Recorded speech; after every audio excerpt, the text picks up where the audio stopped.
제가 전도서 강해를 쭉 하면서 어제 그런 말씀을 드렸습니다. 아직 끝이 아닙니다. 사실 이 모든 성경이 그러하지만은 특별히 지혜서들은 끝까지 읽어봐야 합니다. 특별히 욥기, 전도서는 더욱 그러합니다. 마지막까지 가야 결론에 도달할 수 있고 그래야 전체를 균형 있게 보는 시각이 생기게 됩니다. 전도서는 앞부분만을 보면은 마치 정말 허무주의자의 책 같습니다. 어떤 분 말씀에 하면 우리를 꼭 자살을 하도록 부추기는 말씀 같아, 이런 극단적인 표현을 쓴 사람도 있습니다. 인생이 너무 허무한 것이다. 그런데 뒤로 갈수록 그 허무한 세상 속에서 하나님의 지혜, 하나님의 선물, 그리고 무엇보다 하나님의 주권 아래 사는 삶이 그러므로 얼마나 의미 있는 것인가를 강조해 나가게 됩니다. 그러다가 이제 이 마지막 말씀에 오면 결국 전도서의 결론은 전도서 12장 13절 14절이라고 할 수 있습니다. 우리 13절 14절을 한번 같이 보시겠습니다. 일의 결국을 다 들었으니 하나님을 경외하고 그의 명령들을 지킬지어다. 이것이 모든 사람의 본분이니라. 하나님은 모든 행위와 모든 은밀한 일을 선악간에 심판하시리라. 결국 이 일의 결국을 다 들어보셨습니까? 그렇다면 우리가 이제 어떤 인생을 살아가야 할지 아시겠습니까? 전도서는 우리 한 사람 한 사람을 참된 지혜의 삶으로 초대하기 위하여 여기까지 달려온 것입니다. 전도자는 사람들을 인생의 길을 걸어가는 인생 나그네들을 불러 세워서 내 말 좀 들어보시오. 코헬렛, 전도자, 설교자, 모으는 자, 소집하는 자, 전하는 자. 그는 바로 이 말이 하고 싶었던 것입니다. 인생의 실체를 아셨습니까? 우리에게 왜 하나님이 필요한지를 아시겠습니까? 삼위 하나님의 주권이 우리에게 얼마나 중요한가를 아시겠습니까? 그렇다면 그 하나님 앞에서 이러한 삶을 살아가십시오. 전도자는 이 말이 하고 싶어서 여기까지 우리를 데리고 온 것입니다. 사랑하신 여러분, 이제 이 오후에 이 마지막 말씀을 듣는 저와 여러분에게도 삶에 대한 이런 새로운 전망이 생겨나실 수 있기를 소원합니다. 하나님 앞에서 이제 진정 의미 있는 삶을 추구해 나가야 되겠다는 그런 새로운 전망 말입니다. 전도서는 삶의 의미에 대해서 묻습니다. 현대인들은 얼마나 삶의 의미를 찾아서 고민하고 배우기도 하고 구도의 길을 나서기도 합니까? 그러나 너무나 많은 사람들이 결국은 그 삶의 의미를 찾아가는 인생의 길에서 주저앉고 맙니다. 참된 의미를 찾을 수가 없기 때문입니다. 바로 삶의 참된 의미를 찾아서 방황하는 인생들에게, 정말 삶이 어떤 의미가 있는지조차도 모르고 살아가는 인생들에게 전도서는 삶이 무엇인가, 어떻게 사는 것이 참으로 의미 있는 삶인가, 삶의 진정한 의미가 무엇이며 삶이 왜 선물인가를 일깨워주는 말씀인 것입니다. 그래서 오늘 낮에 저희들이 이 전도서 7장 말씀을 통해서 하나님의 주권에 대한 말씀들을 살펴봤는데요. 우리가 첫째 날, 둘째 날은 조금씩 빠르게지만은 전체를 좀 이렇게 살펴보았는데 오늘 낮에는 시간이 충분치 못해서 하나님의 주권에 대한 말씀을 충분히 살펴보지 못했는데 다시 한번 우리 6장 10절 세 번째 단락으로 잠깐만 한번 가보시면요. 6장 10절에 이미 있는 것은 무엇이든지 오래전부터 그의 이름이 이미 불린 바 되었고 사람이 무엇인지도 이미 안 바 되었나니 자기보다 강한 자는 능히 다툴 수 없습니다. 모든 것이 하나님의 뜻과 하나님의 목적 안에 있다는 것입니다. 우리는 그 하나님 안에 살아가는 사람들이라는 것입니다. 그래서 11절과 12절은 다시 한번 헛됨을 이야기하면서 그 하나님의 주권과 하나님이 없는 인생을 대조하고 있습니다. 지혜서에서는 대조가 굉장히 많습니다. 의인과 악인, 지혜자와 어리석은 자, 여러 가지 대조를 통해서 비교를 해서 보여줍니다. 비교하는 이유가 뭘까요? 여러분, 가게에 뭘 사러 가면은 옷을 두 가지를 내놓고 비교를 하죠, 그죠? 일하시는 분들이 옷을 두 가지를 내놓고 이건 이렇고 저건 저렇습니다 하고 비교하죠. 비교하는 이유가 뭡니까? 결정하라는 거죠, 결정. 둘 중에 좋은 것을 택하라는 것입니다. 지혜서는 우리에게 인생의 결단을 요구합니다. 우리 인생에 계속 머뭇거리고 있으시겠습니까? 하나님의 주권 아래서 인생의 선물을 아름답게 사시겠습니까? 헛된 것들을 지금도 추구하시겠습니까? 어느 길을 걸으시겠습니까? 결정하라고 합니다. 인생은 결정의 연속이죠, 그죠? 우리가 인생을 살다 보면 뭘 택해야 될지 고민스러울 때가 굉장히 많습니다. 음식을 하나 먹어도 그렇죠. 중국집에 가면 고민하는 분들이 있습니다. 짜장면을 먹을까, 짬뽕을 먹을까. 그런 많은 고민 끝에 우리나라에는 전 세계에 단 하나뿐인 정신분열 음식이 있다는 거 아십니까? 짬짜면. 반은 짜장면, 반은 짬뽕. 저는 이 짬짜면을 볼 때마다 완전히 정신분열 음식의 대표라는 생각을 합니다. 얼마나 인생이 갈등스러우면 짜장면과 짬뽕의 갈등을 잠재우기 위해 짬짜면을 개발했을까? 역시 우리나라 사람들은 참 머리가 좋다 이런 생각을 합니다. 짬짜면만 봐도 인생이 얼마나 갈등의 연소인가를 우리는 알 수가 있습니다. 하나님께서는 우리가 한 번뿐인 인생길을 바른 결정을 하고 현명한 결단을 내리고 인생을 허비 없이 걸어가기를 원하십니다. 그래서 하나님의 주권과 헛된 세상, 하나님 안에 사는 지혜로운 삶과 하나님 없는 어리석은 삶을 비교해서 우리를 초청하고 계시는 것입니다. 이제 결단하십시오. 삶의 자리에서 지혜의 길을 걸을 것인지 아직도 머뭇거리고 있는지 결단하시라고 말씀은 우리를 초청하고 계시는 것입니다. 7장은 오늘 우리가 18절까지 말씀을 나누었는데요. 7장 19절 이하에도 계속 그런 말씀이 이어집니다. 7장 19절 이하에는 특별히 지혜란 말씀이 많이 나옵니다. 19절에 지혜가 지혜자를 성읍 가운데 있는 10명의 권력자보다 더 능력이 있게 하느니라. 하나님께서는 지혜가 얼마나 소중한지 우리에게 가르쳐 주십니다. 우리가 알다시피 지식과 지혜는 다릅니다. 우리나라는 특별히 지식의 홍수 속에 살아갑니다. 우리나라만큼 이 SNS가 발달한 나라가 잘 없죠, 그죠? 소셜 네트워크가 발달해가지고 전 국민이 거의 다 스마트폰을 통해서 온갖 지식들을 가지고 오고 넘치는 지식의 홍수를 살아갑니다. 그런데 이런 지식 홍수의 시대에 참된 지혜는 찾기가 힘이 듭니다. 얄팍한 정보는 우리 귀를 간지럽히고 우리 시간을 빼앗으며 우리 주위에 가득 돌아다니지만 진정 인생의 의미를 묻고 참된 인생을 고민하는 지혜의 이야기는 별로 들을 수가 없습니다. 하나님께서는 이 지식 홍수의 시대에 이 지식의 현란함에 묻히지 않고 참된 하나님의 지혜 안에서 우리에게 주어진 시간을 살아가도록 하기 위해서 우리를 지혜로 초대하고 계십니다. 사랑하시는 여러분, 많은 지식도 우리에게 필요하지만은 정말 우리를 살리는 것은 하나님의 지혜라는 것을 잊지 마시기를 바랍니다. 하나님의 지혜를 말씀 속에서 발견하시고 기도의 은혜 속에서 발견하실 수 있기를 바랍니다. 오늘 7장에 보시면 아까 우리 나눈 말씀 가운데 14절에 형통한 날에는 기뻐하고 공고한 날에는 되돌아보라 하는데 이 되돌아봄의 행위 가운데 하나가 기도라고 할 수 있습니다. 여러분, 숨에도 날숨과 덜숨이 있죠, 그죠? 기도에도 날숨과 덜숨이 있다는 거 아십니까? 기도의 날숨은 내어 뱉는 숨은 우리가 하나님께 아뢰는 아뢰입니다. 근데 기도에도 덜숨이 필요합니다.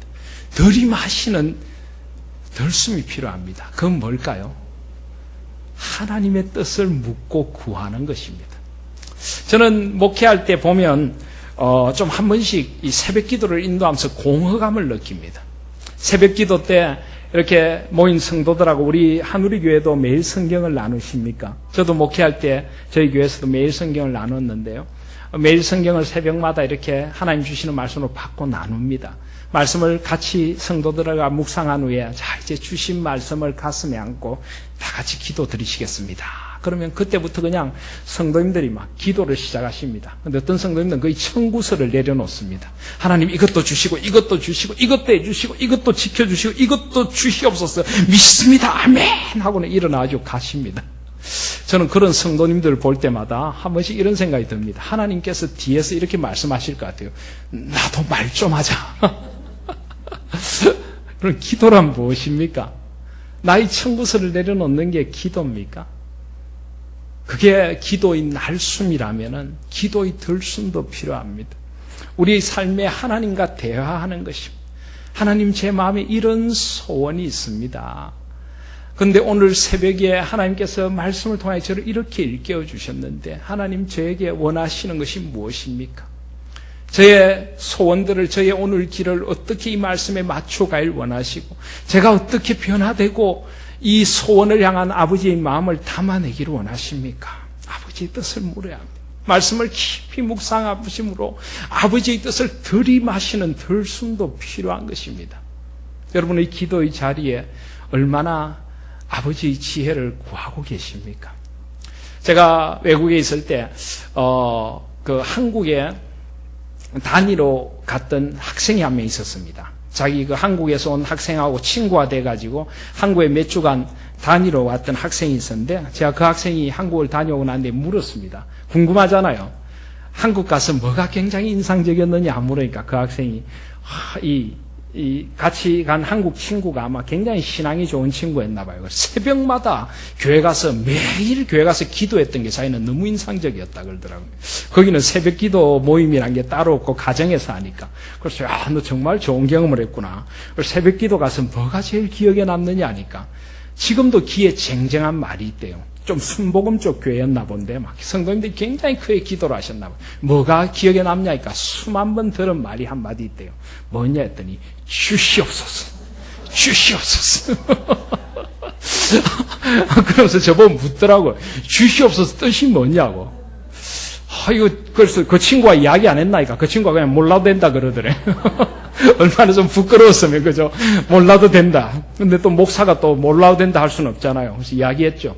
주시옵소서라는 것은 달라는 거다. 뭘 달라고 하나님께 자꾸 달라고 요구하는 거다 했더니 얘가 저를 탁 보더니 아니 당신네도 한국 사람들은 뭘 그렇게 많이 달라고 하냐고 뭘 그렇게 주시옵소서라고 새벽마다 막 한 명당 몇십 번씩 부르짖냐고 그러더라고요. 그래서 제가 그랬죠. 이 사람아 기도에 얼마나 우리가 하나님께 달라야 될 게 많냐. 주시옵소서가 기도의 근본 아니냐. 하나님 나라가 임하게 하여 주시옵소서. 하나님의 뜻대로 살게 하여 주시옵소서. 제가 좀 손해보더라도 제 이웃들이 하나님 저로 인하여 복받게 하여 주시옵소서. 주님 나라를 위하여 희생하고 헌신하고 소금되고 빛되게 하여 주시옵소서. 우리가 그렇게 기도하지 않냐 하니까 아멘 참 좋은 기도다 그러더라고요. 양 주시옵소서 하시려면 그런 걸 주시옵소서 하시기를 바랍니다. 주님의 지혜를 구하시고 하나님이 오늘도 내 삶에 등불이 되시고 빛이 되셔서 주의 지혜를 살아가게 하여 주시옵소서. 하나님 앞에서 지혜를 구하고 하나님의 말씀을 깊이 묵상하며 나의 삶으로 번역해내는 것 굉장히 중요합니다. 여러분 우리가 성경을 묵상하고 우리는 말씀을 너무나 중요하게 여깁니다. 그런데 이 말씀이 정말 내 삶에 와닿아서 내 삶의 변화로 삶으로 고백되어지지 않으면 어떤 면에서는 우리가 아무리 성경을 묵상한다고 해도 그 묵상조차도 헛된 것인지 모릅니다. 하나님의 말씀은 살아있습니다. 운동력이 있습니다. 활력이 있고 좌우의 날선 검과 같아. 날선 검이라고 하는 것은 수술을 할 때 쓰는 칼 같은 것입니다. 칼도 죽이는 칼이 있고 살리는 칼이 있죠. 수술하는 칼은 우리의 잘못된 부분을 도려냅니다. 우리의 생명을 새롭게 합니다. 하나님의 말씀은 나를 새롭게 하고 나를 바꾸고 나의 삶의 비전을 하나님 나라로 새롭게 하고 삼위 하나님의 마음을 내 삶에 담아내면서 온전히 하나님의 나라를 살아가도록 만드는 것입니다. 이것이 바로 지혜입니다. 사랑하시는 여러분, 이제 결단하십시오. 이 하나님의 지혜를 삶의 자리에서 말씀과 기도 속에서 성령 하나님의 인도하신 가운데 구하시며 살아가시기를 바랍니다. 하나님보다 앞서가려고 하지 마십시오. 하나님의 나라가 아닌 나 중심의 삶을 살기 위해서 하나님을 이용하지 마시라는 것입니다. 사람들은 하나님을 이용하는 신앙인들이 있습니다. 하나님을 이용하는 사람들은요, 말씀도 이용하고요, 기도도 이용하고요, 사람조차도 수단으로 삼고 살아갑니다. 바로 그런 삶을 전도서는 어리석은 우매자의 길이라고 합니다. 자신도 결국은 파멸하고 결국은 하나님에게서 멀어지는 캄캄한 길이고 세상을 온통 파멸의 길로 인도하는 우매자의 길입니다. 우리의 길이 우매자의 길인가 지혜자의 길인가, 오늘 말씀은 우리에게 묻고 계시는 것입니다. 그래서 19절 이하부터 29절까지 보시면요, 계속 마음이란 말도 많이 나옵니다. 21절에 내 마음을 두지 말라, 22절에 내 마음도 알고 있느니라, 26절에 마음은, 28절에 내 마음이 계속 찾아보았으나, 그러면서 진정 하나님 앞에서 우리의 마음을 어디에 두어야 될까 하는 걸 이야기합니다. 괜히 이런 말씀을 끄집어내는 게 안 좋을 수도 있는데 여러분 혹시 의문을 가질까 봐 28절을 잠깐 보시겠습니다. 내 마음이 계속 찾아보았으나 아직도 찾지 못한 것이 이것이라. 1000사람 가운데 한 사람을 내가 찾았으나 이 모든 사람들 중에서 여자는 한 사람도 찾지 못하였느니라. 어떤 쪽에서는 아멘이 나올 것 같고 어떤 쪽에서는 기분이 안 좋으실 것 같은데, 어떤 사람을 찾아봤다고요? 예. 하나님을 기쁘시게 하는 사람을 찾아봤다는 것입니다. 참된 지혜와 명철 있는 사람을 찾아봤습니다. 그런데 1000사람 가운데 한 사람을 찾았는데 여자들 중에는 한 사람도 없더라. 갑자기 기분이 나쁘시지 않습니까? 전 지혜서를 읽다 보면, 아니 성경의 모든 말씀이 때로 우리에게 좀 이해하기 어렵게 만드는 말씀도 있습니다. 이 말씀을 학자들은 여러 가지로 해석을 하는데요, 결코 여성차별적인 그런 말씀이 아닙니다. 요즘 양성평등이 얼마나 중요합니까?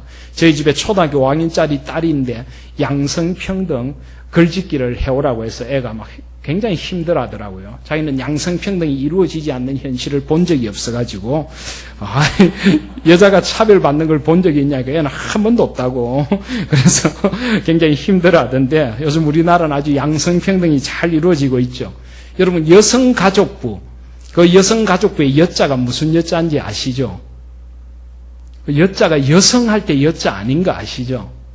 가틀려입니다. 가틀려. 그래서 양성을 같이 섬기는 그런 양성의 평등을 이루는 같을 여자의 그 여성 가족부죠. 근데 실제로 우리 남자들이 볼 때는 별로 같을 여자 같지가 않고 여성 여자처럼 보이기도 합니다만 어쨌든 양성 평등이 아주 우리나라는 요즘 잘 이루어지다 못해, 그죠? 남자분들이 좀 요즘은 아주 코너에 몰려 있는 그런 분위기지 않습니까? 근데 이런 분위기에서 여자는 한 사람도 찾지 못하였다, 이런 말씀이 나오다니. 자, 일단 아까도 말씀드렸지만은 이런 지혜서의 모든 말씀을 다 하나님께서 주신 진리, 그러니까 결국은 하나님의 진리지만은 이건 세상에 되어가는 모습들을 관찰하고 있는 말씀이라고 보시면 됩니다. 그리고 또 특별히 문맥에서 보면요, 26절에 보면은 마음은 올무와 그물 같고 손은 포성 같은 여인은 사망보다 더 쓰다는 사실을 내가 알아내었다. 그러니까 사람들을 유혹하고 악의 길로 인도하는 여인을 멀리하라는 것입니다. 잠언에 이런 말씀이 많이 나오는데요, 그것도 여러분 오해하시면 안 됩니다. 잠언에 보면은 항상 내 아들아 해놓고 음녀를 피하라라고 했는데 그 말은 아들만 음녀를 피해야 된다는 말이 아닙니다. 잠언이라는 것 자체가 아버지가 아들에게 주는 문학적인 양식을 쓰고 있습니다. 그걸 우리식으로 해석하면요, 아들만 음녀를 피하는 것이 아니라 여자도 마찬가지로 잘못된 남자를 피하라는 것을 다 포함하고 있는 말씀입니다. 그래서 여기도 이런 여인, 잘못된 여인에 대해서 이야기하는 것은 꼭 여인만이 아니라 솔로몬이 지금 쓰고 있고 또 지혜가 자녀에게 전수되는, 아들에게 전수되는 그런 식으로 써져 있기 때문이지 이런 잘못된 남자도 있다는 것입니다. 그래서 그런 어떤 음녀를 강조를 하다 보니까 여기도 그런 여자가 한 사람도 없다고 한 것이지 여자 중에 의로운 사람이 한 사람도 없다는 말은 결코 아닙니다. 그리고 앞에 남자 중에 그럼 한 사람을 찾았다가 아니라 1000사람 가운데 한 사람을, 그 사람은 여자일 수도 있고 남자일 수도 있는 것입니다. 그래서 결코 이것은 여성을 비하하는 이야기가 아니라 남자든 여자든 의인을 찾기가 그만큼 힘들다는 것을 강조하는 것입니다. 지혜로 사는 사람들을. 그래서 29절에 보시면 내가 깨달은 것은 오직 이것이라. 곧 하나님은 사람을 정직하게 지으셨으나 사람이 많은 꾀들을 낸 것이니라. 어제 나눈 말씀대로 하면요, 창조와 타락과 구속과 회복의 세계관을 여기서 만날 수가 있습니다. 하나님은 사람들을 분명히 정직하게 지으셨어요. 근데 사람들은 하나님을 떠나서 성각을 알게 한 나무의 열매를 따먹고 자기가 하나님이 되어서 정직을 잃어버리고 자기 중심적이 되고 악을 밥 먹듯이 행하는 사람들이 되었죠. 많은 꾀를 낸 것입니다. 여기에 소망이 없습니다. 하나님은 바로 이들을 정직한 사람으로 회복시키기 위해서 예수 그리스도를 이 땅에 보내주시고 하나님 나라의 길로 그들을 오게 하셨어요. 그래서 우리는 정직하지 못한 세상 속에서 원래 정직한 모습이 하나님이 지으신 원래의 형상, 원래의 창조의 세계란 걸 알고 우리는 하나님 앞에 정직함을 회복하고 이 세상을 정직으로 물들여 가야 됩니다. 이게 바로 구속과 회복인 것입니다. 아시겠습니까? 그래서 우리 그리스도인들은 종말론적인 비전을 갖고 있기 때문에 세상 사람들과 똑같이 살 수가 없습니다. 세상 사람들이 속인다고 내 혼자 정직하면 손해보느냐? 그것부터가 벌써 잘못된 사고관입니다. 나 혼자 정직하니까 손해보는 게 아니라 좀 손해보더라도 나는 정직하게 삶으로 하나님이 지으신 원래의 모습을 보여주고 회복시켜나가는 세상을 만들겠다. 그렇게 되어져야 되는 거죠. 내가 정직하게 살기 때문에 손해보는 걸 하나님이 아십니다. 그런 나의 손해를 통하여 나의 삶에 하나님 나라가 임하고 내 주위의 사람들이 하나님의 정직을 보게 해주실 줄 믿습니다. 아멘. 바로 이것이 종말론적인 비전을 가지고 하나님의 주권 아래 살아가는 아름다운 모습이죠. 8장은 그래서 계속 지혜의 가치를 이야기합니다. 8장 1절에 보면 누가 지혜자와 같으며 누가 사물의 이치를 아는 자이냐. 사람의 지혜는 그의 얼굴에 광채가 나게 안하니 그의 얼굴의 사나운 것이 변하느니라. 지혜가 있으면 얼굴이 사나운 것도 좀 변한답니다. 좀 우리가 깊이 들어야 될 말이 아닙니까? 요즘 보면 사람들의 인상들이 너무 험해진 것 같습니다. 저도 그 중에 하나인지 모르겠습니다만은 저는 학교 갈 때 지하철이나 대중교통을 잘 이용해서 갑니다. 어떤 때는 지하철이나 대중교통을 이용하면 사람들이 좀 무섭기조차도 합니다. 너무 인상들이 험해요. 그리고 또 마주 보지도 않죠. 전부 스마트폰을 보고 있으니까요. 유대인들의 속담에 세상의 마지막이 되면 영혼이 없는 사람들이 돌아다닐 것이다 했는데 진짜 영혼이 없는 사람들 같아요. 영혼을 빼앗겨버린 사람들이 사는 세상 같습니다. 너무 험합니다. 어쩌다 우리 세상이 이렇게 되는지. 저는 아파트에 사는데 아파트 살면서 엘리베이터에서 사람들에게 인사하면 그걸 이상한 사람 보듯이 보더라고요. 아니 인사를 하는 게 정상입니까? 안 하는 게 정상입니까? 사람과 사람이 마주 섰는데 반갑게 웃어주는 것이 사람됨이 아닐까 싶은데요. 우리는 우리의 얼굴조차도 변하게 하는 이 잘못된 세상 속에서 아니요라고 하고 하나님의 지혜로 말미암아 하나님 지으신 아름다운 형상들로 회복되셔야 될 줄 믿습니다. 그리고 8장 2절부터 계속해서 왕 앞에서 무엇을 할 것인가 하는 이야기를 합니다. 하나님의 나라의 여러 가지 측면들, 지혜의 여러 가지 측면들을 보여주는데요.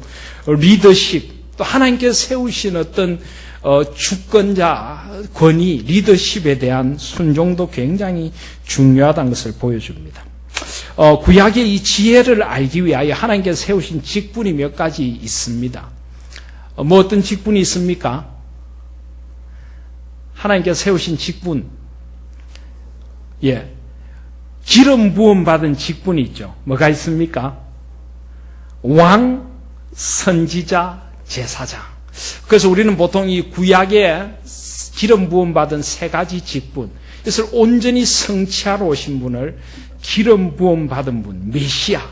그 메시아라고 하는 히브리어, 구약의 원어가 헬라어로 번역하면 그리스도가 되죠. 그래서 그리스도는 우리의 영원한 왕이시고 또 큰 선지자시고 또 우리의 영원한 대제사장이시다. 그래서 그리스도를 그런 삼중직으로 이야기를 합니다. 그런데 여러분 예레미야서 18장 18절 한번 보실까요?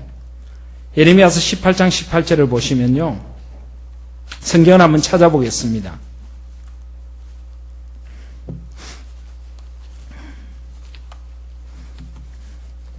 예레미야서 18장 18절에 보시면 그들이 말하기를, 같이 한번 읽을까요? 시작. 그들이 말하기를 우리가 꾀를 내어 예레미야를 치자. 제사장에게서 율법이, 지혜로운 자에게서 책략이, 선지자에게서 말씀이 끊어지지 아니할 것이라. 여기 보면 또 다른 직분 하나가 나옵니다. 그게 뭡니까? 지혜로운 자입니다. 지혜로운 자. 여기서는 왕은 나오지 않는데요, 왕은 이스라엘에 하나님께서 세우신 왕으로 존재하고 있고, 하나님께서 특별히 제사장을 통하여 하나님의 말씀, 토라가 전해지도록 하시고, 지혜자를 통해서 책략이란 건 우리가 일상을 살아가는 삶 속에서 어떻게 여호와 경외의 삶을 살 것인가 하는 조언, 상담, 또 삶의 어떤 방법들, 지혜로운 방법들, 이런 것을 말합니다. 선지자에게서는 말씀이 끊어지지 아니할 것이라. 하나님께서 이런 지도자를 세우셨다는 거죠. 그래서 저를 한번 보실까요? 왕은 뭘 하는 사람입니까? 왕은 하나님의 나라의 비전을 갖고 하나님 나라의 백성들을 하나님 나라의 삶을 살도록 이끌고 섬기는 영적인 리더입니다. 그리고 선지자는 어떤 사람입니까? 하나님으로부터 오는 하늘의 말씀을 전해주고 하늘의 말씀으로 사람들이 하늘의 비전을 가지도록 하나님의 말씀을 가지고 오는 사람들입니다. 제사장은 어떤 사람들입니까? 하나님의 말씀을 가지고 백성들의 죄와 아픔을 안고 하나님께로 나아가는 사람입니다. 왕은 이끌고, 선지자 하나님의 말씀을 가지고 오고, 제사장은 하나님께로 나아가는 사람입니다. 그렇다면 지혜자는 뭡니까? 그 곁에 서서 이 일상의 삶 속에서 하나님의 말씀이 임하고 하나님으로 나아가는 세상 속에 여러 가지 복잡다단한 신비로운 인간관계와 삶과 사회 속에서 삶의 모든 부분마다 어떻게 구체적으로 여호와 경외의 삶을 살아갈 것인가, 그 옆에서 조언해주고 일깨워주는 사람이 지혜자라고 할 수가 있습니다. 그래서 우리가 잘 아는 하이델베르그 교리문답을 보시면요, 31번에 왜 그리스도는 기름 부은 받은 자입니까? 라고 되어 있는데, 그분은 성부 하나님으로부터 임명을 받고 성령으로 기름 부음을 받으셔서 그분은 우리 큰 선지자와 선생으로 우리 구원을 위한 하나님의 감추인 경영과 뜻을 온전히 계시하시고 우리 유일한 대제사장으로 그의 몸을 단번에 제물로 드려 우리를 구속하신 분이고, 또 우리를 위해 항상 강구하시는 분이며 우리 영원한 왕으로서 그의 말씀과 성령으로 우리를 다스리십니다. 그래서 그리스도가 우리 큰 선지자시고 유일한 대제사장이고 영원한 왕이다라고 되어 있습니다. 물론 그리스도는 기름 부음 받은 분이기 때문에 하이델베르 교리문답은 이 세 가지를 이야기하는데요, 저는 여기 한 가지가 더 있으면 좋겠습니다.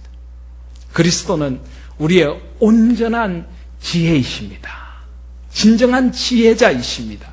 그래서 참된 지혜가 뭔지, 우리가 세상을 하나님, 삼위 하나님의 주권 아래서 바르게 보고 균형 잡히게 살아가도록 우리를 이끄시는 우리의 지혜시고 진정한 지혜자이시고 지혜의 선생이십니다. 저는 이런 게 하나 좀 더 들어가면 더 좋지 않을까.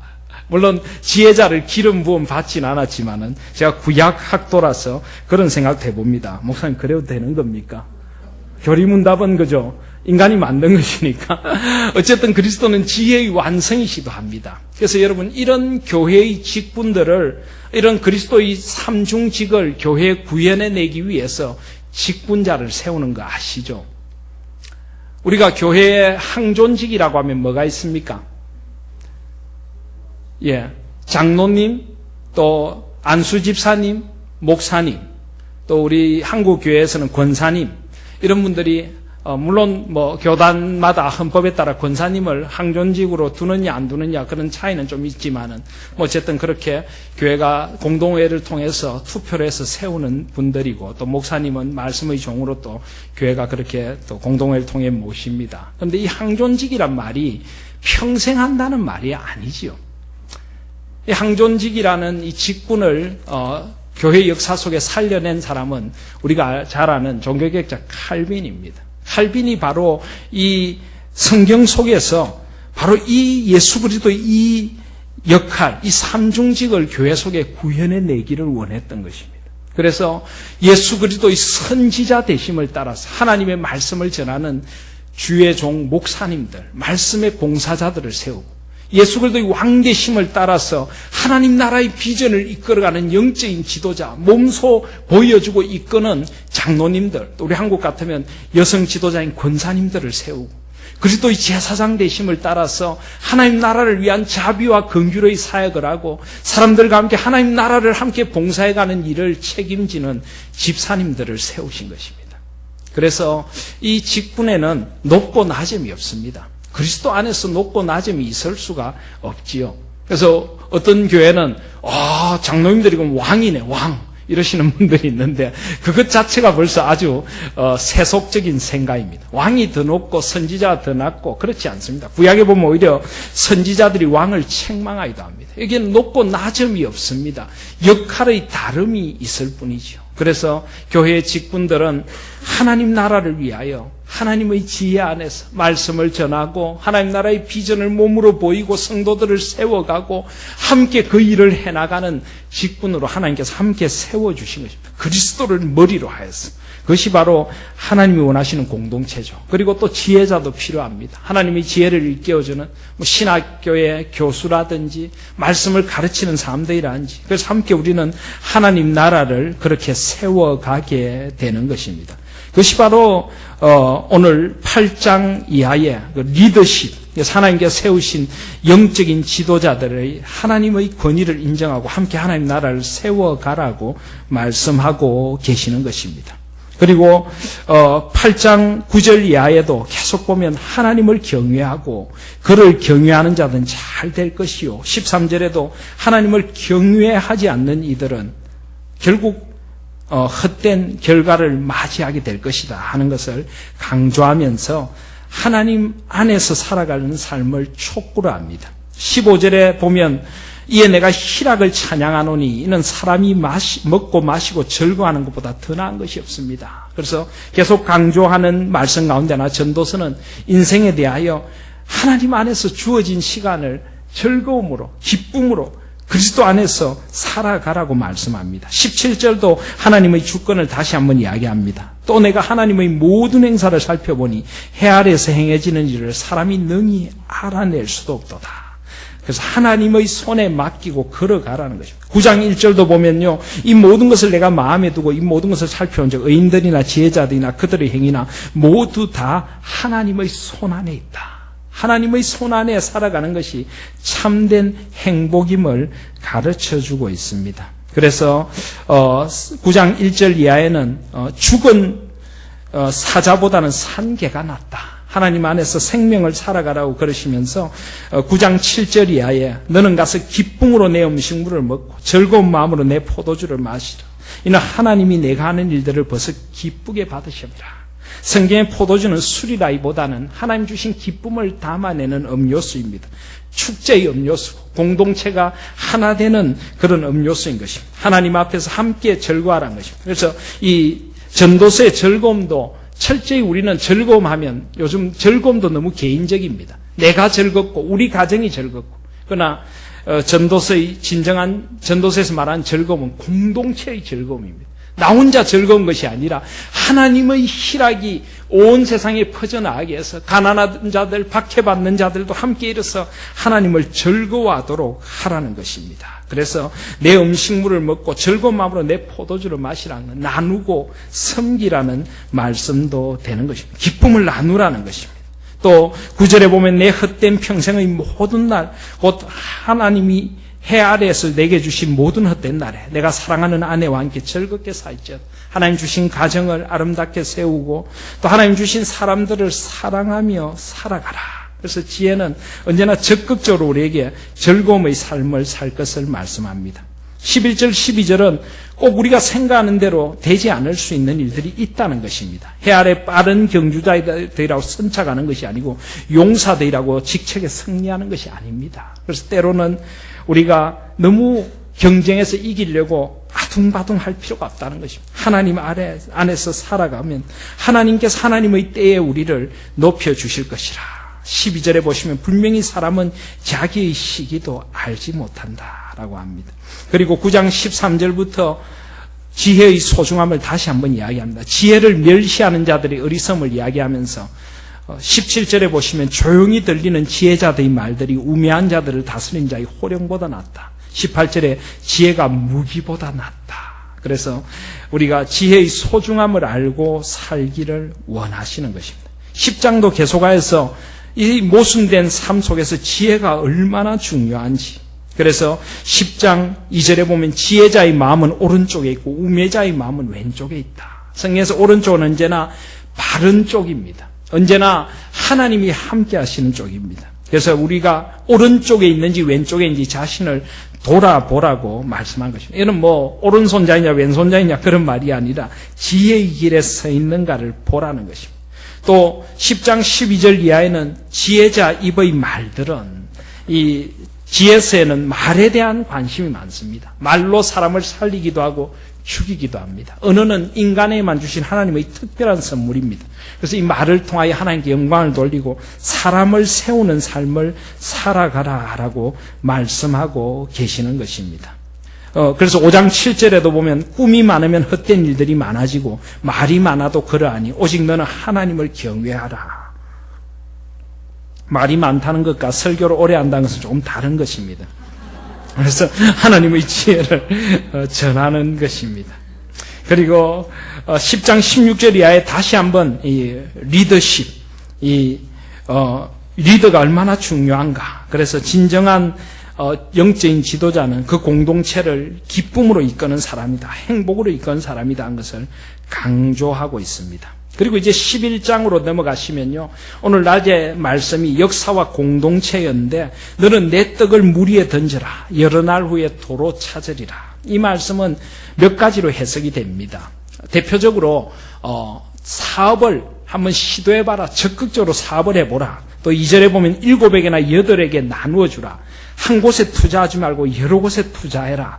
그러면 한 곳이 실패해도 괜찮다는 어떤 경영의 원리를 가르친다. 이렇게 보는 사람도 있습니다. 그런데 요즘 고대 근동학이 발달하면서 고대 풍습 가운데 하나가 이 떡을 물 위에 던진다는 것은 좀 관용적인 표현으로 가난한 사람들을 돕는다는 것입니다. 물에 빠진 이들을 돕는다. 홍수로 먹을 것이 없는 이들을 돕는다. 이런 말이라고 보는 것이 요즘은 더 좋습니다. 그리고 11장 2절에 보면 7에게나 8에게 나눠주라.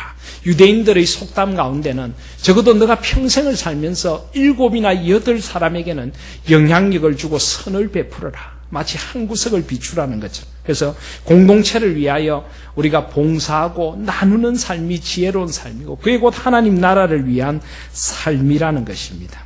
그리고 너가 물 위에 던지면 여러 날 후에 도로 찾으리라. 무슨 말입니까? 우리가 베푼 선은 절대 헛되이 가지 않는다는 것입니다. 누가 찾아주십니까? 하나님께서 찾아주십니다. 지극히 작은 소자에게 하나 한 것이 한 것 하나가 곧 나에게 한 것이라. 우리는 주님을 대접하는 마음으로 우리 이웃들, 소외되고 힘든 이들, 이 경쟁 사회에서 지치고 쓰러진 이들을 돌아보는 것이 바로 주님의 마음이란 걸 잊지 말아야 합니다. 그래서 이 세상 속에서 역사를 바르게 세우고 공동체를 세우는 일들을 해나가라는 것입니다. 그 모든 것이 결국은 하나님의 주권을 믿고 살아가는 삶이란 것입니다. 그래서 이제 오늘 결론의 말씀에 도달해야 됩니다. 11장 7절부터 12장 14절까지가 마지막 전도서의 결론인데요. 7절에 보시면 빛은 실로 11장 7절입니다. 빛은 실로 아름다운 것이라. 눈으로 해를 보는 것이 즐거운 일이로다. 그렇습니다. 여러분 하나님 지으신 창조의 세계를 많이 즐거워하시길 바랍니다. 현대인들에게 우리의 마음을 빼앗는 사탄의 전략 가운데 하나가 저는 바쁨이 아닌가 하는 생각을 합니다. 한때 그런 선전도 있었죠. 저 TV를 잘 안 보는데 자꾸 선전 이야기를 하네요.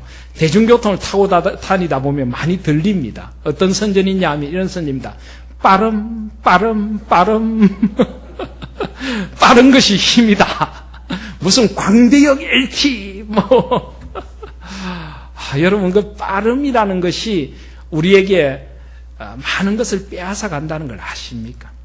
빠른 세상 속에 우리는 영혼 없는 사람들이 되어가고 있습니다.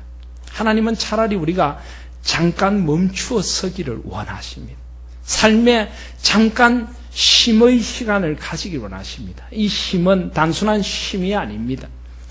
인간의 욕망과 빠름의 경쟁을 내려놓고 하나님 앞에 있는 시간입니다. 하나님 앞에 자신을 돌아보고 내가 바른 길로 가고 있는가를 돌아보고 다른 이들을 돌아볼 수 있는 마음의 여백이 필요합니다. 그리고 온 세상을 지으신 하나님의 아름다운 손길도 볼 수 있어야 합니다. 여러분, 하나님께서 세상을 왜 이렇게 지으셨을까요? 하나님께서 우주를 지으신 세 가지 이유가 있다. 보통 성경학자들은 그렇게 이야기합니다. 첫 번째 이유는 뭔지 아십니까? 기능적인 이유입니다. 기능적인 이유. 온 세상의 모든 것은 기능적으로 꼭 존재할 필요가 있고 존재할 목적을 가지고 정확하게 존재합니다. 태양과 지구 사이의 거리라든지 모든 별이라든지 지구상의 모든 생물이라든지 동물이라든지 모든 자연이란 말도 사실은 틀린 말이죠. 자연은 스스로 자자 있을 연자 스스로 있다는 것인데 모든 피조세계죠. 하나님 창조하신 모든 것은 나름대로의 기능을 다 가지고 있습니다. 이 세상에 쓸모없는 것은 아무것도 없습니다. 기능적인 우주. 그래서 우리는 세상을 보면서 하나님께서 심어놓으신 기능들을 보고 하나님 앞에 감탄해야 됩니다. 하나님, 정말 이것도 필요하군요. 정말 이 벌레 하나도 필요하고 이 꽃 한 송이도 필요하고 하나님 지으신 모든 세상, 이 광대한 우주, 이 태양과 지구의 거리, 모든 달과 모든 것들이 정말 하나님의 지혜 속에 나온 것이군요. 우리는 온 세상을 보고 하나님의 지혜, 온 세상의 모든 기능의 소중함을 보면서 감사하고 찬양해야 됩니다. 여러분, 그렇게 살고 계십니까? 달 하나를 바라보면서, 해를 바라보면서, 별 하나를 바라보면서 하나님께서 만드신 이유들을 찬양하고 계십니까? 감사하고 계세요? 그런 기능적인 우주에 대한 감사가 있어야 됩니다. 두 번째 이유도 있습니다. 그건 바로 심미적인 기능입니다. 심미적인 우주. 하나님께서는 세상을 지으시되 기능적으로만 짓지 않고 참 아름답게 지으셨어요. 참 아름답게. 왜 나뭇잎들은 사시사철 옷을 갈아입습니까? 물론 생물학적으로 하면은 그게 엽록소의 작용이라든지 엽록소가 떨어져서 그렇게 된다든지 하는 것도 있지만은 하나님은 그걸 통해서 너무나 아름다운 우주를 만들어 가십니다. 봄이면 돋는 새싹들은 얼마나 우리 마음을 설레게 합니까? 여름에 그 푸르른 잎들은 우리의 삶에 얼마나 윤택함을 더해줍니까? 가을에 노랗게 빨갛게 물들어가는 낙엽들은 인생의 깊이를 다시 한번 돌아보게 하고 삶의 항원의 아름다움을 돌아보게 하지 않습니까? 겨울에 앙상한 가지, 그 사이로 부는 겨울 바람 한 점, 떨어지는 나뭇잎 하나, 내리는 눈 하나는 왜 그렇게 아름답습니까? 하나님께서 이 세상을 아름답게 지으셔서 우리로 하여금 감탄하고 우리로 하여금 찬양하고 우리 마음이 하나님의 창조자 하나님 앞에서 찬양과 감사와 사랑으로 회복되기를 원하시는 뜻이 있는 것입니다. 세상을 바라보고 눈부신 세상에 감탄하시며 사시기를 바랍니다. 그 감탄의 여백이 있고 감사의 여백이 있는 것이 바로 신앙인 것입니다. 그리고 마지막으로 계시적인 이유가 있습니다. 그 모든 세상을 통해서 하나님은 하나님의 역사를 보여주십니다. 시편 107편에 보면은요, 질풍노도의 바다에서 기도를 배우고 순풍의 바다에서 찬양을 배운다고 합니다. 저 바다를 보고 우리 죄를 기억지도 아니하시고 깊은 바다에 던지시는 하나님의 손길을 배우게 됩니다. 말씀과 하나님 창조세계는 연결돼서 이 온 창조세계 속에서 우리는 말씀의 계시의 역사를 바라보게 되는 것입니다. 하나님 지으신 세상을 기뻐하시고 즐거워하시기를 바랍니다.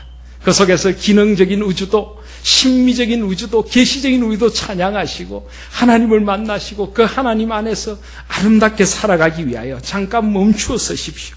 빛은 실로 아름다운 것이라. 아름다움을 볼 수 있는 능력, 그리고 그 아름다움을 나누어 가질 수 있는 능력이 우리에게 필요합니다. 여러분, 밤은 왜 있다고 생각하십니까? 밤이 되면요, 창가에 불을 끄면은 그 창에 탁 서면 자기의 모습이 비칩니다. 밤은 성찰을 위하여 하나님께 주신 것입니다. 하루를 돌아보고 안식을 위하여 주신 것입니다. 자신을 돌아보고 안식하며 새로운 하나님의 비전을 소망하는 시간이 밤입니다. 그런데 현대인들은 밤을 잃어버렸습니다. 창가에 서면은 내 모습이 비치는 게 아니라 현란한 네온사인이 비치죠. 그래서 자신을 돌아볼 여백이 없습니다. 사랑하신 여러분, 하나님 앞에서 이 밤을 회복하십시오. 자신을 돌아보고 주님 안에서 안식하시고 주신 가정을 기뻐하면서 창조의 밤을 맞이하실 수 있는 저와 여러분들이 되시기를 바랍니다. 빛은 실로 아름답습니다. 그 아름다운 밤을 보낸 사람들에게 떠오르는 태양은 얼마나 아름다운 건지요. 저는 다대포에 사는데 저희 집에서는 바다가 보입니다. 아침마다 떠오르는 해를 보는 것이 얼마나 가슴 벅찬지 모릅니다. 제가 이사한 지 1년 반 됐는데 아직까지 새벽마다 바다를 보며 울고 있습니다. 언제까지 울지는 저도 잘 모르겠습니다. 얼마나 아름답습니까? 눈으로 해를 보는 것이 즐거운 일이로다. 8절에 보시면 사람이 여러 해를 살면 항상 즐거워할지로다. 그러나 캄캄한 날들이 많으리니 그 날들을 생각할지로다. 우리는 즐거운 밝은 날에 기뻐하고 캄캄한 날들에 생각해야 합니다. 특별히 무슨 생각을 해야 됩니까? 9절 10절에 보시면 청년이여 내 어린 때를 즐거워하며 내 청년의 날들을 마음에 기뻐하여 마음에 원하는 길들과 내 눈에 보인 대로 행하라. 그러나 하나님께서 이 모든 일로 말미암아 너를 심판하실 줄 알라. 얼핏 보면 청년들아 내 마음에 기뻐한 대로 다 하라라고 하는 것 같습니다. 그러나 하나님 안에서 하라는 것입니다. 하나님의 심판이 있는 줄을 알고 하라는 것입니다. 하나님께서 내가 이 땅에서 무엇을 하며 살았는지, 어떤 열매를 남겼는지 하나님 앞에 내어놓을 결산의 날이 있다는 걸 잊지 말고 살아가라고 하는 것입니다. 여러분, 그게 두렵습니까?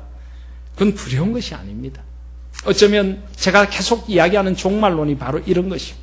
내가 하나님 앞에서 이 세상에 보면 별로 보잘것없는 존재일 수 있고요. 세상에서 누가 나를 알아주나, 이 많은 인구 가운데 나란 존재가 무슨 의미가 있는가. 그런데 나의 조그만 수고를 하나님께서 아신다는 것입니다. 나의 주를 향한 헌신을 하나님께서 기억해 주신다는 것입니다. 성경에 보면은 사람 이름들 족보가 많이 나오죠. 누가 누구를 낳고 누가 누구를 낳고 누가 죽고, 왜 그렇게 긴 족보가 나오는 것입니까?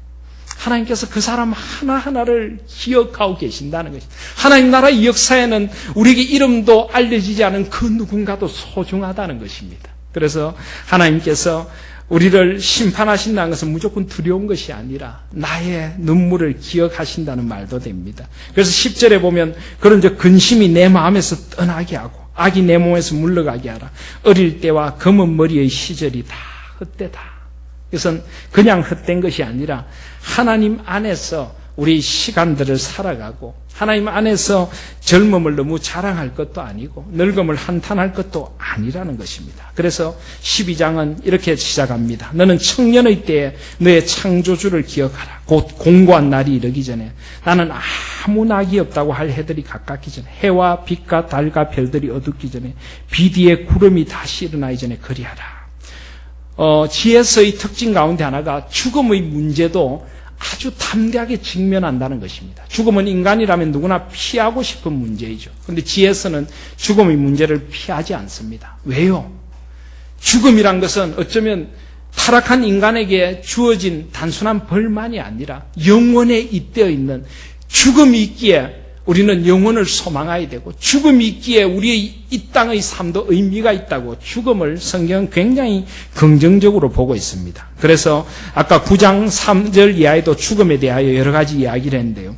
12장 1절 2장 2절에도 죽음의 자리가 임하기 전에 창조주를 기억하라는 것입니다. 죽음의 실체를 알고 죽음의 의미를 하나님 안에서 새롭게 묵상하라는 것입니다. 인간은 누구나 죽음을 피하고 싶어 하죠.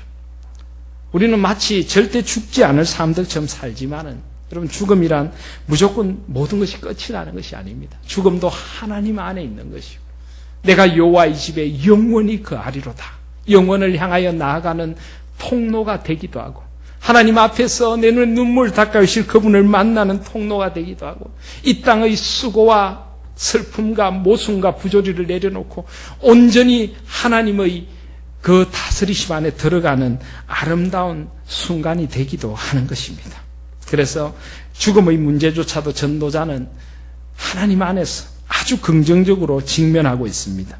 3절부터 보면 연세 드심을 이렇게 표현합니다. 그런 날에는 집을 지키는 자들이 떨 것이고 힘 있는 자들이 구부러질 것이다. 집을 지키는 자들이 떤다. 손발이 떨린다는 말입니다. 힘 있는 자들이 구부러진다. 다리가, 허리가 구부러진다는 것입니다. 맷돌질하는 자들이 적다. 이빨이 빠진다는 것입니다. 창들로 내어보는 자 어두워진다. 눈이 어두워진다는 것입니다. 4절에 보면 길거리 문들이 닫혀질 것이고 맷돌 소리가 적어진다. 청력이 약해진다는 것입니다. 새의 소리로 말미암아 일어날 것이고 음악하는 여자들은 다 새하얘질 것이고 목소리도 새하얘지고 작은 소리에도 잠을 깨게 된다는 것입니다. 5절에 보면 그런 자들은 높은 것을 두려워하며 길에서 놀라며 마음이 점점 작은 것에도 놀라게 되고 살구나무가 꽃이 피고 머리가 하얗게 되고 메뚜기도 짐이 되고 정욕이 거칠이니 온몸에 기력이 다한다는 것입니다. 이는 사람이 자기 영원한 집으로 돌아가고 조문객들이 그리로 왕래하게 됩니다. 여러분 이걸 너무 슬프게 그렇게 보지 마십시오. 이것은 원래 히브리 성경대로 하면 하나의 아름다운 시입니다. 우리 노쇠함이 무조건 그냥 처참함이다, 비참함이다, 슬픔이다라고 생각하는 자체가 신앙이 없는 것입니다.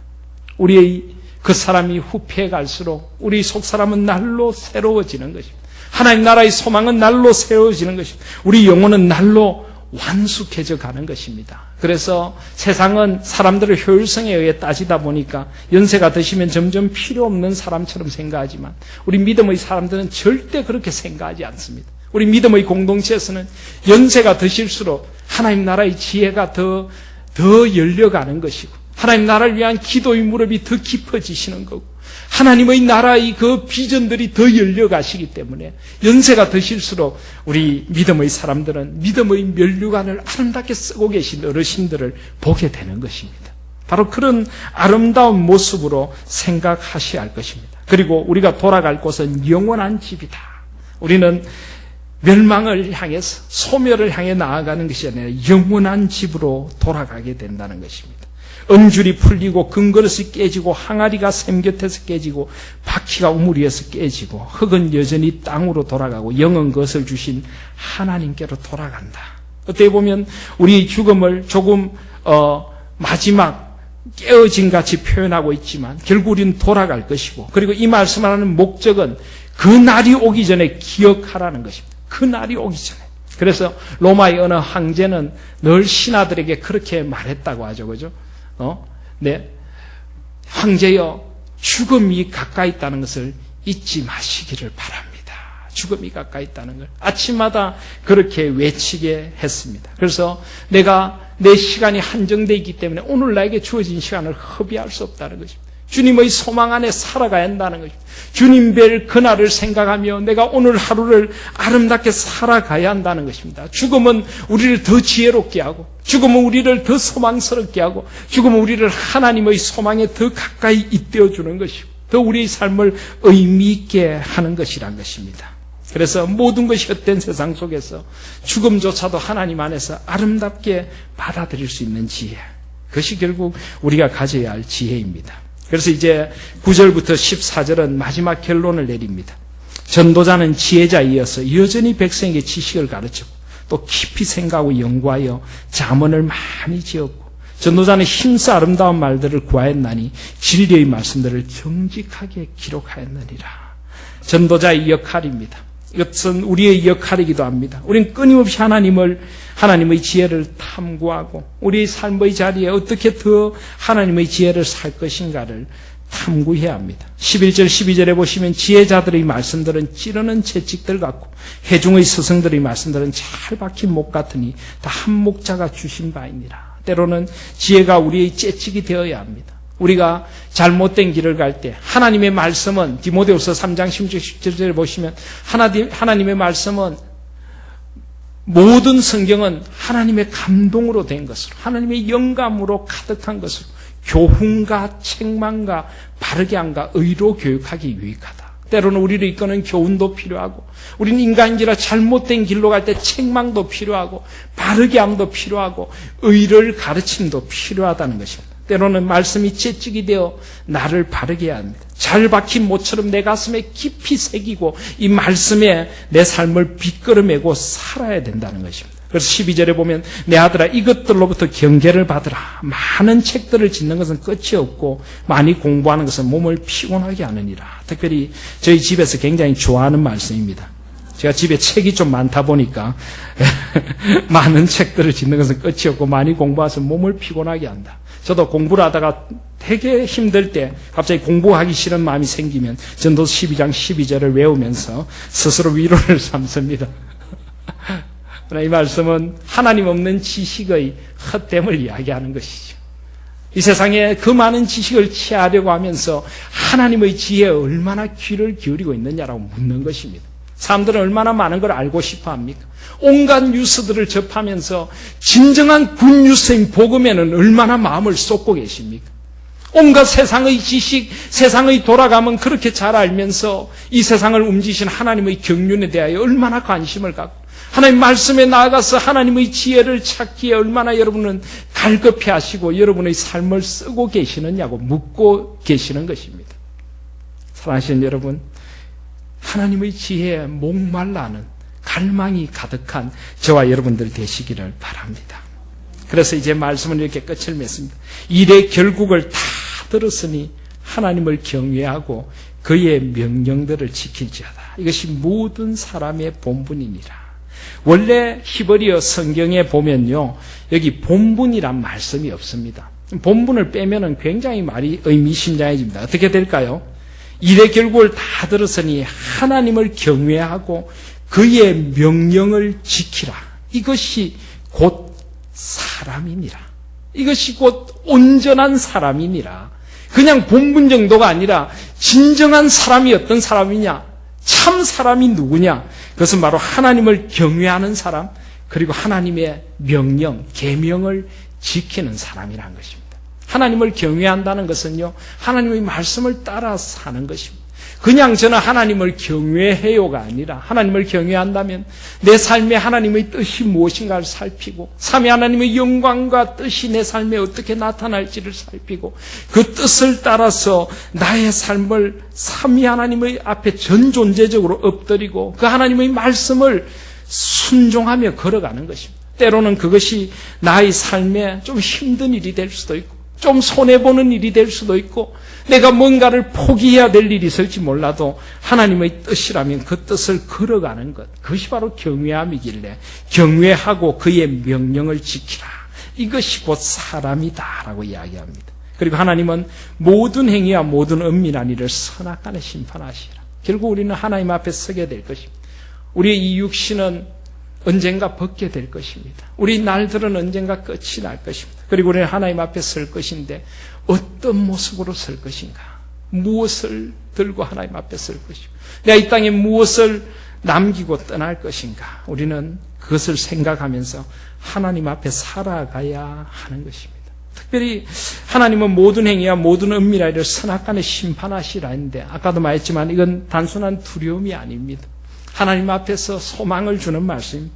하나님 앞에서 기대하게 하는 말씀입니다. 그래서 신약 성경은 심판 때문이 아니라 하나님을 사랑함으로 말씀을 지키라고 우리에게 권면하고 있습니다. 신명기 10장에 보시면 이런 말씀이 있습니다. 12절 13절 말씀인데요. 너무나 아름다운 말씀이라서 우리 한번 함께 나누겠습니다. 이제 말씀을 마칠 때가 됐기 때문에 신명기 10장 12절 13절입니다.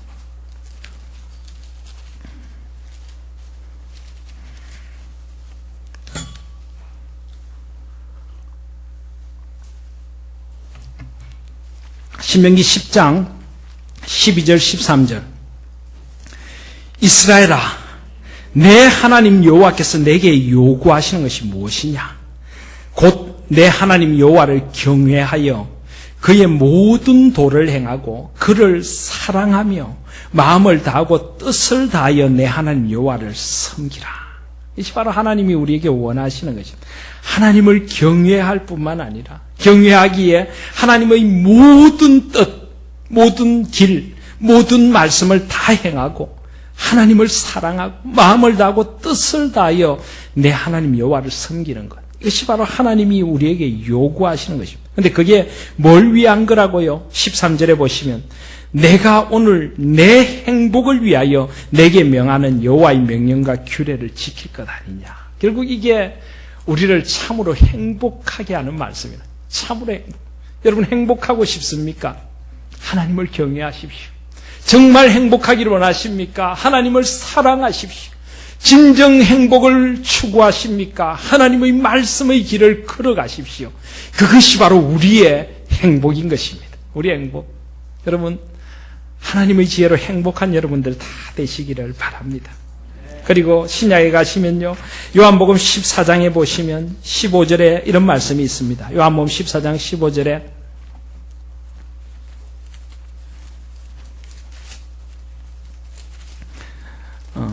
14장 15절 보시면 너희가 나를 사랑하면 나의 계명을 지키리라. 너희가 나를 사랑하면 나의 계명을 지키리라. 21절에도 나의 계명을 지키는 자라야 나를 사랑하는 자니 나를 사랑하는 자는 내 아버지께 사랑을 받을 것이요 나도 그를 사랑하여 그에게 나를 나타내리라. 요한복음 14장 15절과 21절은 분명히 이야기합니다. 주님을 사랑한다면 그 말씀대로 사십시오. 주님의 말씀을 지키는 자가 주님을 사랑하는 사람입니다. 오직 주의 사랑에 매여서 주님이 너무 좋아서 이 말씀을 말씀대로 살고 삼위 하나님을 나의 하나님으로 모시고 살아가실 수 있는 저와 여러분들, 사랑에 매여 행복한 인생 살아가시는 여러분들 다 되시기를 바랍니다. 이제 말씀을 맺으며 마지막으로 한 곳만 더 말씀을 읽고 정말 말씀을 맺겠습니다. 어제 제가 구약의 가장 중요한 말씀을 신명기 6장 4절 5절이라고 말씀드렸는데요. 신약에서 물론 다 중요하지만 제가 볼 때 가장 우리가 가슴에 새겨야 할 말씀은 로마서 11장 33절부터 12장 2절의 말씀이 아닌가 하는 생각을 합니다. 로마서 11장 33절부터 12장 2절을 우리 잠깐 보시고 말씀을 맺겠습니다. 로마서는 누가 썼습니까? 사도 바울이 썼죠. 사도 바울은 바울 서신을 쓸 때마다 거기 서신을 두 부분으로 나눕니다. 앞부분은 우리가 믿어야 할 바가 뭐냐?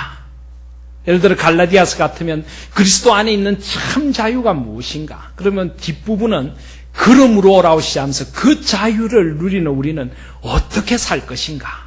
빌립보서 같으면 기쁨을 이야기하면 참된 기쁨이 무엇인가? 그러면 그러므로 뒷부분에는 그 기쁨을 누리는 성도는 어떻게 사는가? 로마서는 그 가운데서도 1장부터 11장까지 믿음이란 무엇인가? 구원이란 무엇인가? 하나님의 그 믿음 안에 있다는 것이 무엇을 이야기하는가를 가르친 후에 12장 1절에 그러므로 그 믿음 안에 사는 백성은 어떻게 살아야 되는가를 우리에게 가르쳐 줍니다. 그래서 로마서의 그 믿음과 삶을 연결하는 교리와 생활을 연결하는 부분이 이 11장 33절부터 12장 2절이라고 할 수 있습니다. 로마서의 그 위대한 하나님의 믿음에 대한 가르침의 결론이 바로 뭐냐 하면 33절부터 36절까지 이것입니다. 깊도다 하나님의 지혜와 지식의 풍성함이요 그의 판단은 헤아리지 못할 것이고 그의 길은 찾지 못할 것이로다. 누가 주의 마음을 알았느냐? 누가 그의 모사가 되었느냐? 누가 주께 먼저 드려서 갚으심을 받겠느냐? 여러분, 하나님의 지혜와 지식이 얼마나 풍성한가를 알면요, 이걸 갈망하지 않을 수가 없습니다. 이 하나님의 신비를 알면 우리는 이 신비에 매료되지 않을 수가 없는 것입니다. 그래서 25절, 11장 25절에 보시면 이런 말씀이 있습니다. 형제들아, 너희가 스스로 지혜 있다 하면서 이 신비를 너희가 모르기를 내가 원하지 아니한다. 이 신비를 꼭 알기를 원한다는 것입니다. 물론 여기 11장 25절의 신비는 로마서 전체 문맥으로 하면은 이 특별히 9장부터 다루고 있는 이스라엘의 구원에 대한 것입니다. 그런데 저는 이걸 조금 폭넓게 정말 삼위 하나님의 이 지혜의 신비, 하나님의 그 영원한 지식과 지혜의 그 신비로움을 우리가 모르기를 원치 않는다는 것입니다. 그리고 하나님의 삼위 하나님 되심, 그 놀라운 하나님의 존재하심과 사랑과 섭리하심을 모르기를 원치 않는다는 것입니다. 이 신비를 알아야 합니다. 저는 요즘 우리 한국 교회가 신비를 잃어버린 것 아닌가. 하나님의 역사는 신비입니다. 신비. 너무 우리가 성속의 구분을 없애다 보니까 모든 것이 거룩해 하는데 모든 것이 다 속해진 것 같습니다. 하나님의 신비에 대한 사모함이 없습니다. 삼위 하나님을 더 깊이 알고 싶고 그 하나님의 지혜의 신비를 더 깊이 알고 싶고 그 하나님 앞에 살고 싶은 그런 신비로운 열망들이 사라져버린 것 아닌가. 저는 그런 생각을 요즘 많이 합니다. 여러분, 신앙은 신비입니다. 하나님의 세계는 신비입니다. 사람의 존재의 방식은 신비입니다. 여러분, 제가 신비주의적인 말을 안 하는 거 알고 계시죠? 저희 모교회 목사님은 아주 기도를 많이 하는 분이셨습니다. 그런데 한때 이 모교회 목사님이 좀 신비주의자라는 오해를 받은 적이 있습니다. 그때 저희 모교회 목사님이 이런 말씀을 하셨습니다. 나는 절대 신비주의자는 아니다. 신비주의자는 말씀을 떠나서 뭔가 허공된 신천지같이 그런 허황된 신비를 쫓고 이상한 은사를 쫓는 모든 것을 신비거리고 삶은 없는 그런 사람들을 신비주의자라고 하는데 나는 절대 그런 신비주의자가 아니라 나는 철저히 이 땅에 발을 내리고 하나님의 나라를 살아가는 사람이다. 그러나 나는 삼위 하나님의 신비를 사모한다.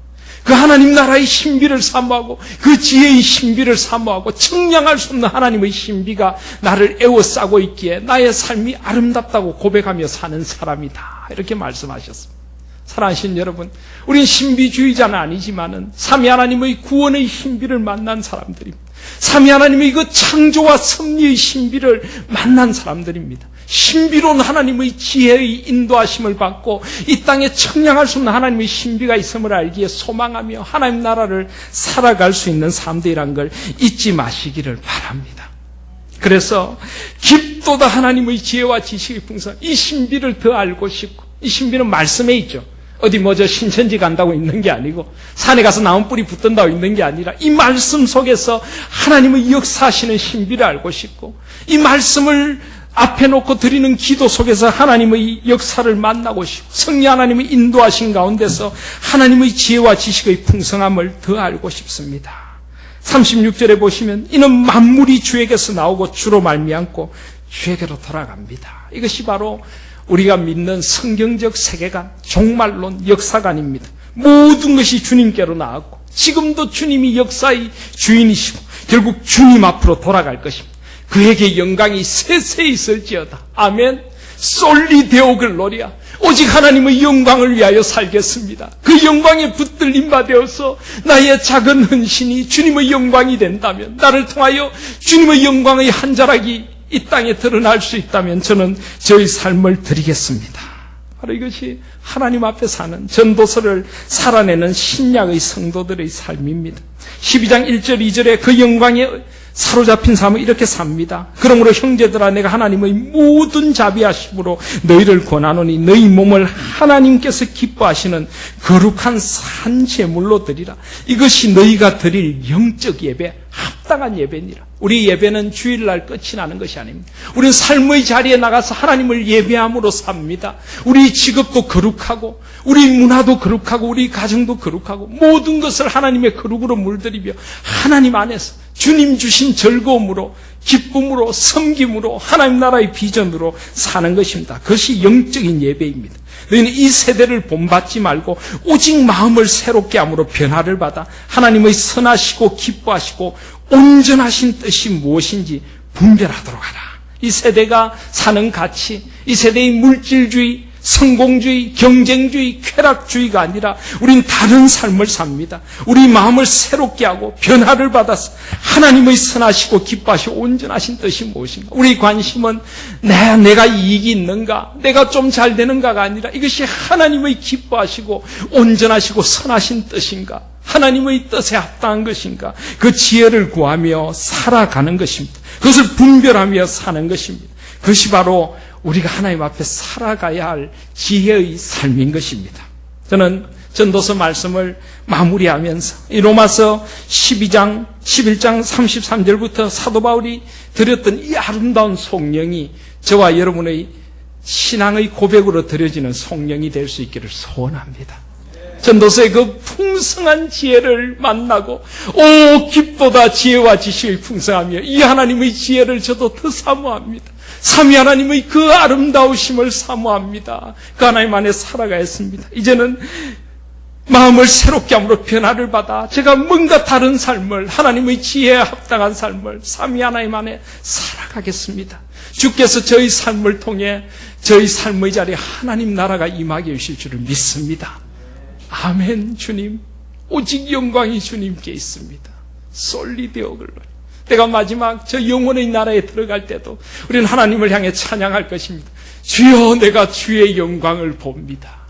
그 영원한 영광의 자리에 이르기까지 하나님의 지혜로 아름다운 한 생을 살아가시고 하나님 안에서 기쁨과 행복과 소망의 삶을 살아가시는 저와 여러분들 다 되시기를 주님의 이름으로 소원합니다. 아멘. 우리 이제 마지막 기도를 함께 드리겠습니다.